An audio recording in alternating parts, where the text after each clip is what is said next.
Welcome to Secrets Unlocked. If you enjoy intimate confessions and forbidden stories, check the private archive linked in the description. Subscribe, settle in, and enjoy the story. There it is again. It would start in the pit of my stomach. Those butterflies he used to give me. They bounced all around before coming together in a tight ball that sent dread coursing through my limbs. Not again, I can't do this again. The butterflies, they'd rise to my beating heart and pump blood through my veins so quickly it was like a heart attack that would undoubtedly claim my life. But I've gone through these enough times to know it was worse than that. I tried to sit up and go to the bathroom, find something to distract me from the urge, but he's kept me pinned on the bed and sang sweet words into my ear. "Sarah, you feel so good." I kept refuting him as if the outcome will change, but the resistance only increased his advances. Knowing how stubborn he was, this had to be some sort of power play to prove how much I still loved him. How he knew what was best for me and that I do want this, whether I was certain or not.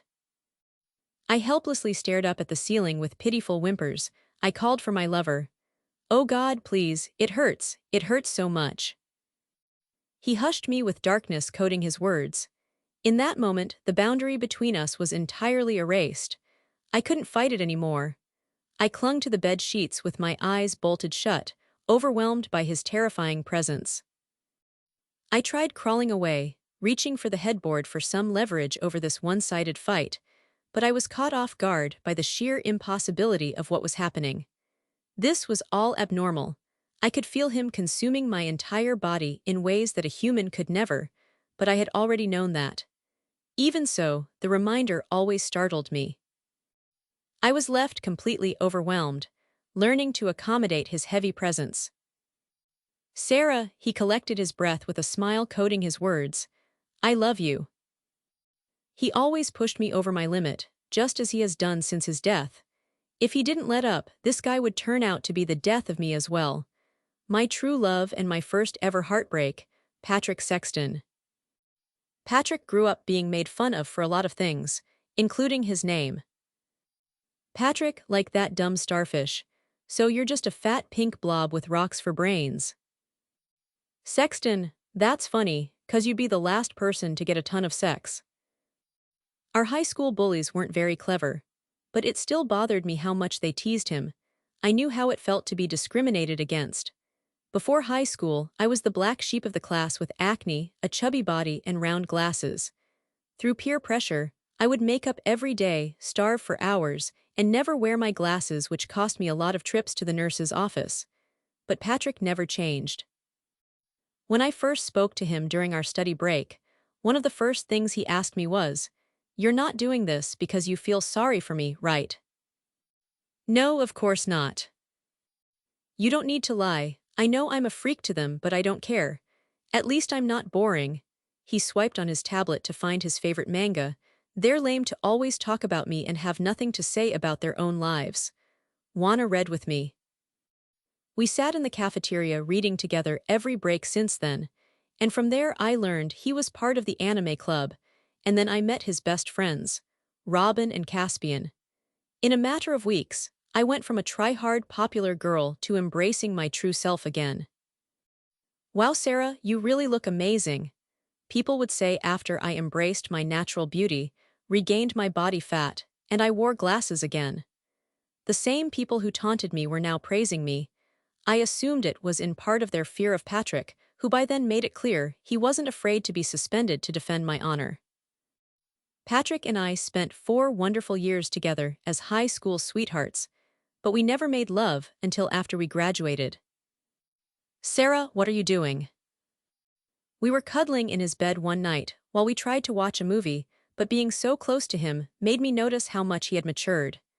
His round face had finally chiseled, and the mustache he wanted so badly had arrived tenfold, completely bushy with a beard and sideburns attached. "My sweet woodsman," I would joke. In that room, the boundaries between us completely faded, as we shared an intimate connection. I told him I loved him 5 times that night. But now he's dead. Over a stupid drunk driver. Robin slammed her drink on the table. She wiped her tears away with her sleeve and said, "I can't believe you're not angry right now." "I am," I said. "It's just hard for me to show my emotions." "You're better than me, because I show all my feelings." I kept in touch with Robin after Patrick died. She was a good person.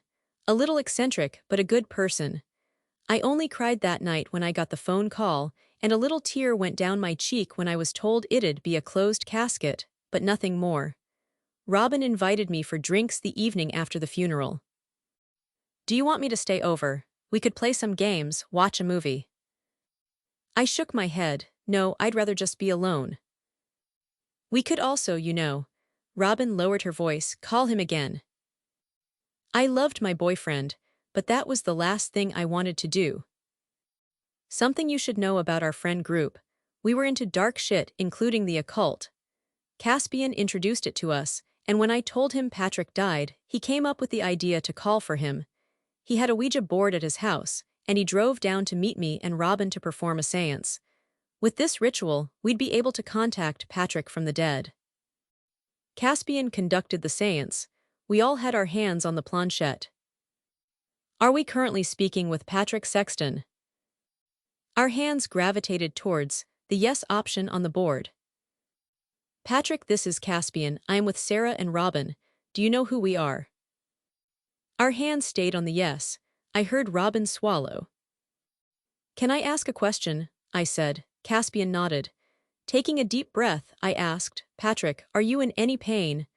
Our hands lingered on the yes for a few seconds before gradually moving to the opposite end of the board. I sensed hesitation. Caspian muttered, "Patrick, are you at peace?" Our hands stayed put. "These are stupid questions," Robin said. "Can't you ask more specific ones?" Caspian pursed his lips. "You're welcome to try." Robin sighed and let her own tears flow down her cheeks. "Patrick, who killed you?" "Robin," I yelled, pulling my hand away from the planchette. "What, you don't want to know?"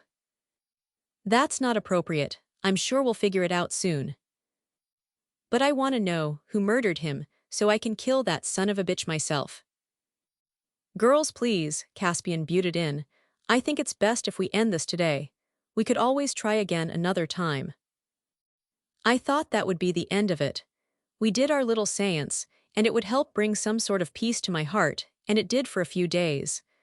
But right before the funeral, I thought I was dreaming about him. I almost told him that I was too tired, but then I remembered he was gone. I would be talking to nobody, at least that's what I thought at the time. What I wasn't prepared for was that even if he was dead, he could still find a way to live. Sarah. What the hell? I whipped my head around, thinking the voices were coming from inside my closet. "Where are you?" "I love you." His voice was so clear, it was like he was speaking directly into my ears, but that was impossible.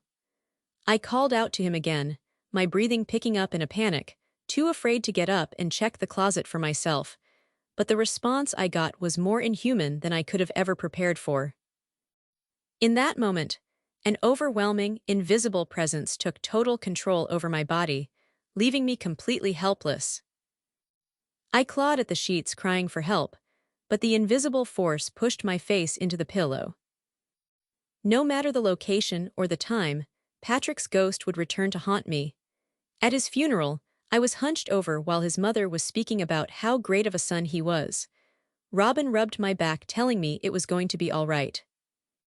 She thought I was having terrible cramps, but I didn't have the balls to tell her the truth, even as we had drinks later that night. I could have told her I didn't want to call him again through the Ouija board again, because since our first attempt, he's been toying with me, returning whenever he wanted to. But I was afraid. I took a year off school in the hopes that this would all go away, but it seemed to get worse. Now, I don't want to wait any longer to start college. I decided community college would be best for me since it'd be near home, less money, and I wouldn't feel obligated to hang out with people as much and risk my secret being revealed. Patrick and I were always together when he was alive, but now that he's dead, I couldn't stand him. I needed to get help. Caspian picked up the phone immediately when he saw my name. Sarah, how are you doing? Everything okay? He already sounded concerned. Hey, remember when we did the seance last year? Yes. Okay, because I think something went wrong. Caspian and I weren't very close like he was with Patrick. You could describe him as that guy who could have fit in with any clique in high school, yet he chose us. He was always loyal to us. Even though we weren't speaking much after that ritual, he still drove down to see me and make sure I was okay. I'm surprised I'm the first one you told and not Robin, was Caspian's initial reaction when I addressed my strange problem. Robin is a wild card, I sighed. I don't know whether she'd have my back or tell me I'm going crazy with grief, and I'm just not ready to deal with it. Yeah, I get it, but I believe you. Caspian took his Ouija board out of his backpack. Hopefully, reaching out to him will help fix things. The two of us performed the seance again, this time with a plan. Our mission: send Patrick's spirit out of my body. Are we currently speaking with Patrick Sexton? Yes. This is Caspian speaking. I am with Sarah. Do you know who we are? Yes. Are you in any pain? No. Are you at peace? No. Looking at those bold black letters, I found myself frowning deeply. After all this time, his soul was still suffering. I wanted to speak up, but Caspian told me not to. Last time, everyone had a chance to talk, but I think that's where I went wrong. His face scrunched with guilt. I'm the one who controls the conversation. Any questions you have could be said through me. That makes sense. Could you tell him this then? I whispered my question thinking that wouldn't disturb the process. Caspian shut his eyes and directed his attention to the spirit world. Patrick, are you inside of Sarah at this time? The planchette was stagnant. I don't get it, I said. I yanked my hand away and jumped up, shaking it like I had touched a hot stove. I could hear him. I swear to God. Every day I hear his voice. Have you considered another possibility? Caspian approached me, sensing my fear. Maybe the Patrick you knew and the one inside you aren't the same.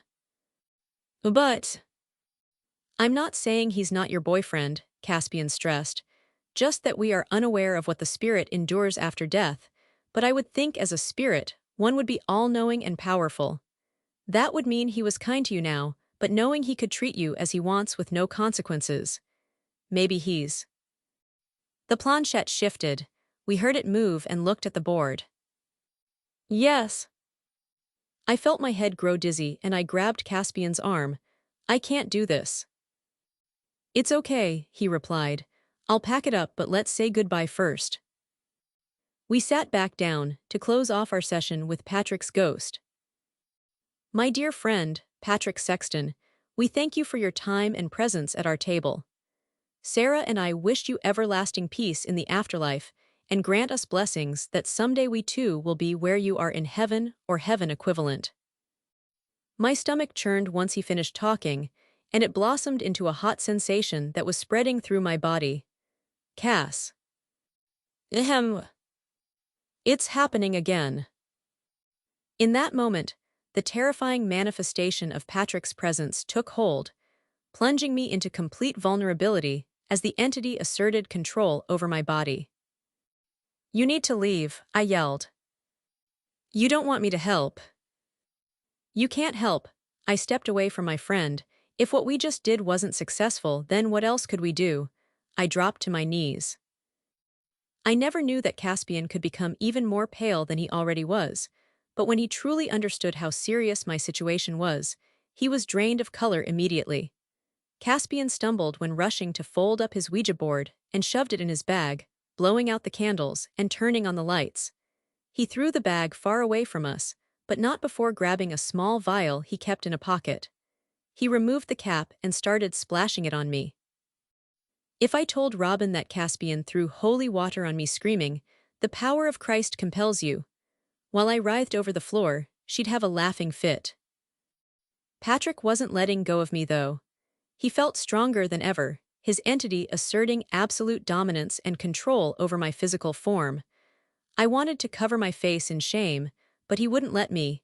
He kept my arms spread open so Caspian could witness my full degradation. Caspian wasn't afraid, nor did he look disgusted with me. When he completed the vial, he ran to my side and took my hand. "I don't know what to do, Sarah," he trembled, "but I'll be with you all the way." I wanted to tell him thank you, but the overwhelming manifestation intensified, completely overtaking my senses and leaving me unable to speak, gagging and crying as the ordeal reached its peak.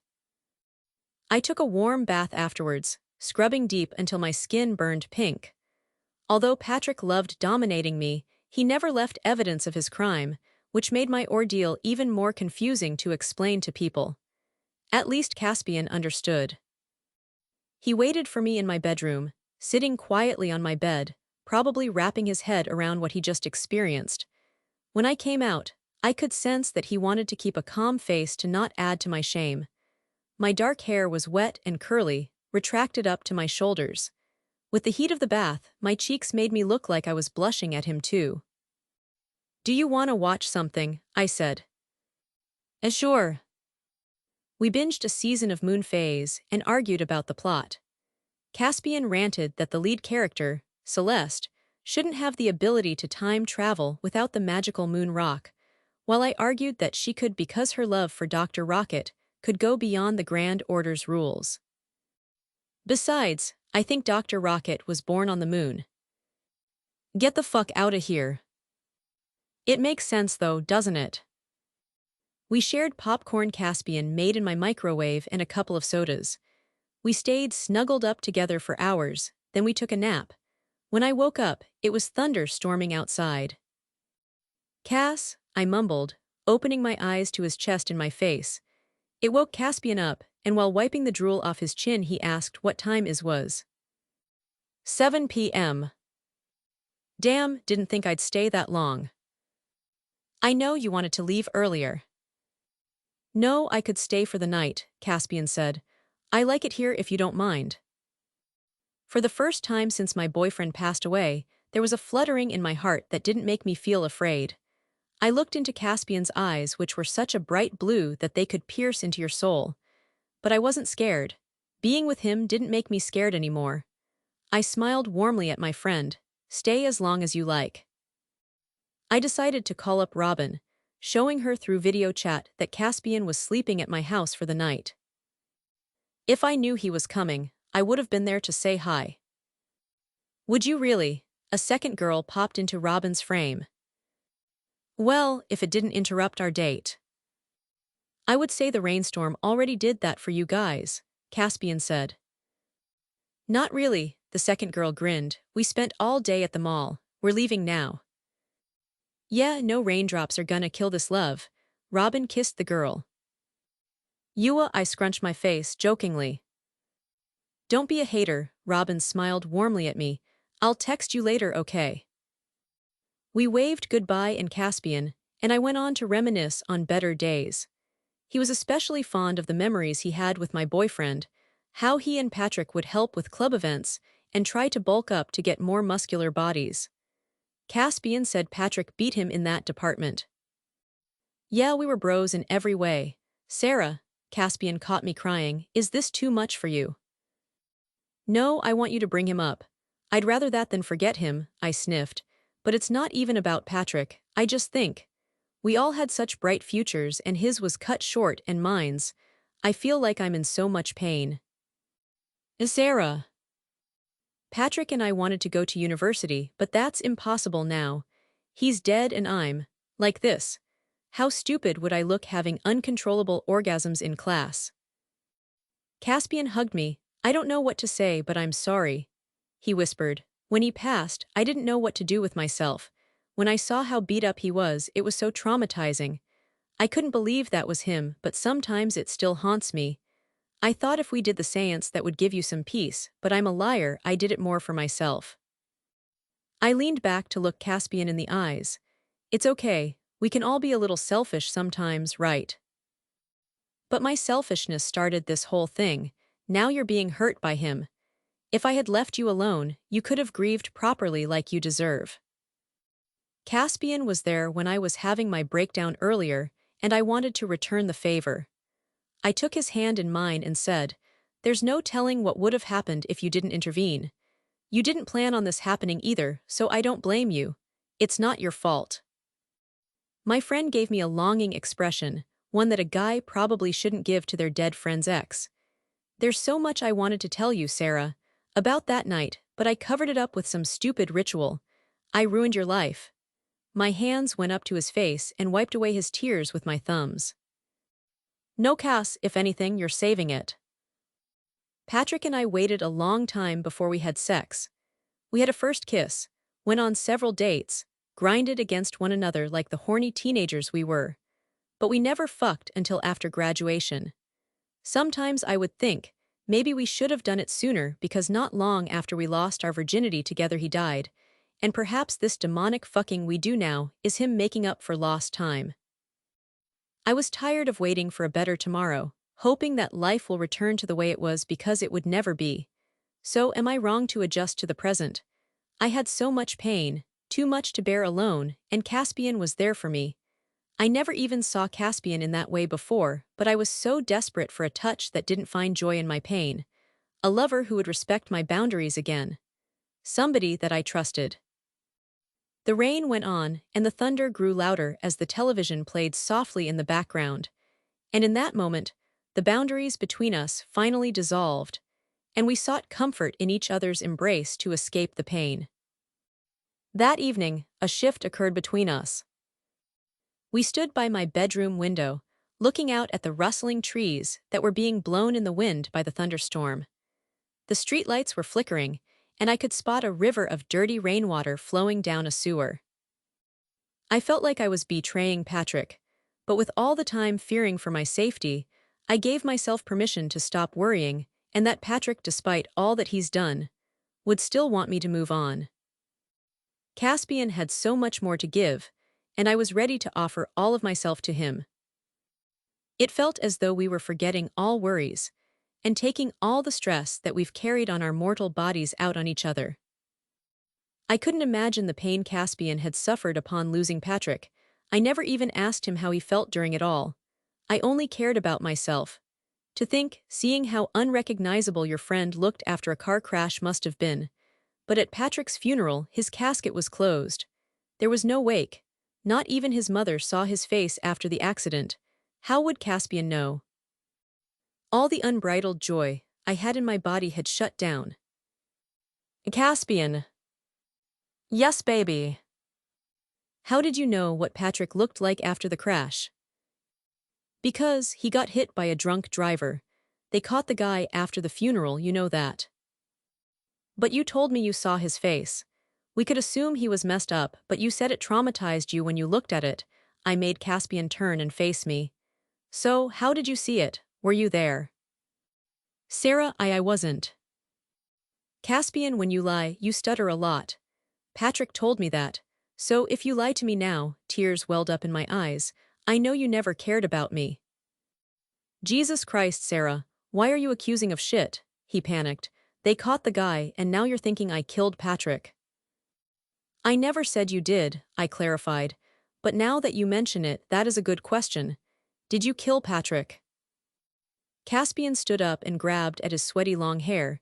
"Do you really think that little of me, Sarah? I didn't kill him. They caught the fucking guy." "Then why bring it up in the first place?" Deep down, I didn't want to accuse Caspian. I didn't even believe he could take part in murder. What he said wasn't just suspicious, but it could have been the key to figuring out why Patrick's ghost kept haunting me. It made me wonder, was Patrick trying to keep me to himself because he knew Caspian and I would get together? Caspian turned his back on me and inhaled deeply. When he exhaled, I could hear his voice crack. "I brought it up because I guess I feel guilty for my part in it." "What part?" "That night we were driving together. He was the driver and I was in the passenger seat." Caspian crossed his arms, still avoiding me. "Us guys, we like to egg each other on. Dare one another on things 'cause it's funny. So when we drove, I told him to speed through a red light because no cars were coming. He said no. I told him, it's not a big deal unless you're too pussy for it. Patrick had just gotten his license to fuck. I had a feeling that I knew where this was going, but I let him continue. He sped past the first one and then I dared him to do another. He wanted to stop, but I said, "One more time and I promise I'll stop." What the hell was wrong with me? Anyway, he did it because he trusted me. There weren't any cars when we were there, I swear to God. But right as we passed that third red light. Well, you saw the images. A tear dropped down my cheek. Oh my God. Yes, a drunk driver hit us. He should have been paying attention to the red lights on his end, but we were no better. If we followed the rules, we would have never crossed his path, but I had to just push it. Caspian whipped around with red eyeballs. If I wasn't there, he would still be alive. And what's worse, when I saw his face, I ran away. I ran through the woods, till I found his house that was just around the corner, got into my own car, and drove the fuck home like a good fucking friend. How do you talk after something like that? I didn't know how to.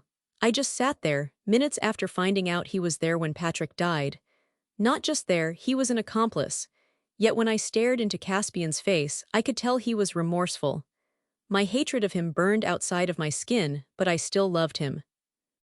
Don't put it all on yourself, I said. Patrick drove that night. If someone told me to pass a red light, I would stand by my decision and say no, and that would be the end of it. You and Patrick both took risks, but the same risks that you made and ended in tragedy, some other idiots are doing right now and coming out the other end just fine. You couldn't have known. You're still a good friend. You were just scared. Caspian suddenly pulled me close, but I pulled back. Cass, wait, I'm not in the mood. And you just told me something very intense. I forgive you, but I also need some time to think, I glared at him. I want you to go home tomorrow morning, okay? Okay, Caspian frowned, but it was then that his body towered over mine's. He rested his hands above my bedrest and looked at me wide-eyed, panting. Cass, what the hell are you doing? I said, leave me alone. I'm not doing anything. Yes, you are, look at you. Caspian looked down at his form. It's not me. Shut up, I barked, get off of me. He wouldn't do as I said. He was getting closer. Suddenly, a terrifying shift occurred. Caspian lost all control of his actions, his movements becoming violent and forced against my will. Feeling the tension build, thousands of more private stories are waiting in my exclusive archive. The link is in the channel description. CAS, I told you not to. I'm not doing anything. His right hand grabbed my throat and his left joined it, squeezing at it so hard I couldn't even look downward. I was forced to focus all my attention on the ceiling. I tried to pry him off my neck, but that familiar force pinned them down again. Sarah, I don't want this. Caspian started hyperventilating. His hold was getting tighter and tighter. I was unable to reply to him, not having any ability to comfort him as he was experiencing Patrick's wrath. I was so afraid that any more force and he would snap my neck. But he snapped first. When Caspian's screams filtered the air, in my heart I knew. I just knew that Patrick had killed him. Those weren't screams of pleasure, but of death. That terrible realization that these are the last moments of your life and there's no way to stop it. Seeing your face collide with the pavement or a bullet aimed for your head, but Caspian's final sight would be on my possessed body. His hands went limp, and I could finally swallow some air to breathe. Cass, are you okay? I didn't think he was okay at all, but I had to make sure. He lifted his head up and looked down at me, but his eyes were different. The piercing blues I sought comfort in earlier were switched to neon red. They glowed in the darkness with malicious intent. Does this feel like Caspian? The man snarled in a voice that was deeper than the pits of hell, somehow echoing in my room. The Caspian I knew was dead, and I also realized that my body had free will again. I could move how I wanted to. There was no darkness from within. No, that darkness I felt was now looming over me. Patrick, if this was not Caspian, then it had to be Patrick. My boyfriend had been haunting me since his death, and now he possessed Caspian's body. But the man chuckled, showing a set of sharp fangs inside Caspian's mouth. Patrick Sexton died. It is I who remains, the one which you seek. That can't be, I replied. I heard his voice. He talked to me on the board. But couldn't a demon have the ability to lie? Do you deny one's power to disguise and manipulate? I turned my face away. This isn't real. It can't be real. Your love for Patrick was a love for me. Your true lover from within, the monster continued speaking. Your grief thrills my senses. I've never had something so delicious. Caspian's skin was turning black, as was his long hair, his eyeballs. The true form of this monster was being unleashed. Now that I have a vessel, we are going to have so much fun together. No, I beg you, stop. I started crying. This beast was terrifying to look at. The demon roared with excitement. He completed his transformation by unveiling his dark scales that glowed inside the darkening room. I was flipped over, completely helpless, as this monster had just levitated me with his mind and moved me around like I was nothing. I see, so this is it. This is where my life has led. Immortal is a prize among my realm, the demon said. He gripped my torso with his sharp talons, keeping me in place. Don't deny me of this, human. You said forever, did you not? When I thought it was Patrick, I did. When I thought I had no choice, I did. I'm gonna die, I sobbed. Die? The demon blinked curiously. I would never do that to you. No, you're not one I'd throw away just as I've entered the human world. That would be ridiculous. A drop of blood came from under my ribs from the sharpness of his nails. You'll love it, you will see. We will thrive together. I didn't mean it, I really didn't. He took control, forcing my body to endure a nightmare no regular human could withstand. Every feeling was one of pure hell. I'll make you scream forever. It was like being ripped from the inside, and I was scared through it all. I was still so scared, not because I could die, but rather what would become of me if I lived. Sarah, I love you. I hope you enjoyed this story. More intimate confessions are waiting in the private archive linked in the description. Subscribe for the next story.